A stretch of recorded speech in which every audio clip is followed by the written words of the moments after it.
దుప్పి కథ. ఒక అందమైన దుప్పి, దాని పేరు హరిణి, అడవిలో దాని స్నేహితులతో ఆడుకుంటుంది.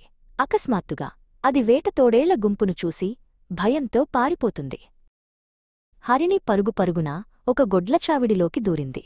లోపల ఒక పెద్ద ఎద్దు, దాని పేరు నంది, దానిని ఆశ్చర్యంగా చూసింది. నంది హరిణిని చూసి, మిత్రమా, ఎందుకు నీ అంతట నీవే నీ శత్రువు గూటిలోకి దూరావు? ఇక్కడ ఎక్కువసేపు ఉండకుండా వెళ్ళిపో అని హెచ్చరించింది.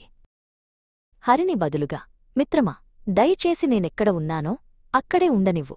తప్పించుకునేందుకు సరైన అవకాశం రాగానే మెల్లగా ఇక్కడ్నుంచి జారుకుంటాను అని చెప్పింది. సాయంకాలం కాగానే కొందరు పనివాళ్లు గొడ్లచావిడిలోకి వచ్చి ఎద్దులు, ఆవులకు గడ్డి, దాణా వేసి వెళ్లారు. వారు దుప్పిని గమనించలేదు. పశువులు హరిణిని తమతోపాటే గడ్డి మేయమని కోరాయి. కాని హరిణికి ఇంకా భయంగానే ఉంది. నంది హరిణిని హెచ్చరించింది. ఇప్పుడు మా యజమాని రామయ్య వస్తాడు. అతడు చాలా తెలివైనవాడు. అతను వచ్చి వెళ్లేవరకు నీకు ఆపద సమయమనే చెప్పాలి. పశువుల మంచిమాట పెడచెవిన పెట్టిన హరిణి అక్కడే ఉండిపోయింది. ఇంతలో యజమాని రామయ్య రానేవచ్చాడు. రామయ్యా, నా పశువులకు నేను వేసే దానా ఎందుకు సరిపోవడం లేదు అని అనుకుంటూ చావిడంతా కలియదిరిగాడు.